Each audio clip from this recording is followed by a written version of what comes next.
তৃণমূলের ২১শে জুলাই শাসকের ক্ষমতা আস্ফালনের দিন, আর সেই দিনেই একদা নিজের গড় মেদিনীপুরে তৃণমূলের ঘর ভাঙলেন দিলীপ ঘোষ। শহীদ স্মরণে শক্তি প্রদর্শন করে দীঘার মন্দির থেকে অনুপ্রবেশ ইস্যুতে আক্রমণ শানালেন মমতাকে। হাই ভোল্টেজ ২১শে জুলাই বঙ্গ বিজেপি যখন উত্তরকন্যা অভিযানে শক্তি দেখাচ্ছে, তখন খড়গপুরে খুন হয়ে যাওয়া শহীদদের স্মরণে দিলীপ ঘোষের নেতৃত্বে বিশেষ কর্মসূচি বিজেপি। কেদারনাথ মন্দিরের সামনে শহীদ শ্রদ্ধাঞ্জলি সভার আয়োজন করা হয়েছিল। সেখান থেকে নবান্ন দখলে লড়াইয়ের ডাক দিলীপের। কর্মীদের বিভ্রান্ত করেছিল দিলীপ ঘোষ টিএমসিতে যাবে। জোরে রাখুন, রক্ত দিয়ে ঘাম দিয়ে পার্টি দাঁড় করিয়েছি।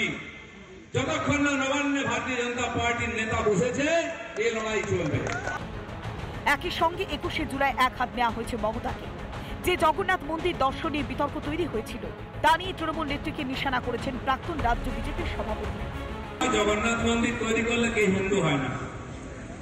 আপনারা হিন্দু নন। হিন্দু একটা সংস্কার, জীবন পদ্ধতি, ছোটবেলা থেকে শিখতে হয়।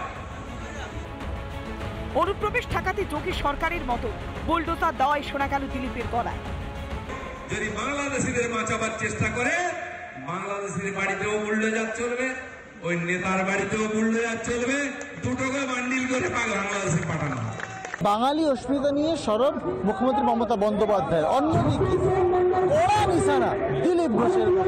দিলীপ ঘোষকে নিয়ে যখন নানা জল্পনা চলছিল, ঠিক সেই সময় খড়গপুরে শহীদ সমাবেশ, শহীদ স্মরণ এবং সেই মঞ্চে কিন্তু একদম দলের খড়গপুরের লোক খুঁজছে, মেদিনীপুরের লোক খুঁজছে জুন মালিয়া কোথাও, করতে করতে জুন পার হয়ে গেল, জুলাই পার হয়ে যাচ্ছে, জুন মালিয়াকে পাওয়া যাচ্ছে না। তো উনি ভাবুন না একটু, ওনাকে মানুষ কত আস্থা রেখে ভোট দিয়েছে। দিলীপ দানাই তো জুন। ২১শে জুলাই দিনই তৃণমূলের ঘর ভাঙেন দিলীপ। মেদিনীপুরে ঘাসফুল ছেড়ে গেরুয়া ব্রিগেডে নাম লেখালেন শতাধিক তৃণমূল কর্মী। সুদীপ্ত দাসের রিপোর্ট, রিপাবলিক বাংলা।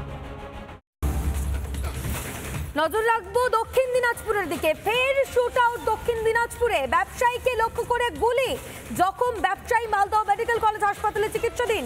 গুলিবিদ্ধ ব্যবসায়ী বুনিয়াদপুরের বাসিন্দা মনোজিৎ সরকার। তার বুকে ও পিঠে দুটি গুলি লেগেছে বলে জানা গিয়েছে। ব্যবসায়িক লেনদেনের কারণেই এই গুলি বলে প্রাথমিক অনুমান পুলিশের। ঘটনার তদন্ত শুরু করেছে বংশীহারি থানার পুলিশ। রাজ্যের আইন শৃঙ্খলা পরিস্থিতির কথা ভাবুন, রাস্তায় গুলি চালিয়ে দেওয়া হচ্ছে। এবারে দক্ষিণ দিনাজপুরের ঘটনা সামনে আসছে, যেখানে ব্যবসায়ীকে লক্ষ্য করে গুলি চালানো হয়। জখম ব্যবসায়ী মালদহ মেডিকেল কলেজ হাসপাতালে চিকিৎসাধীন।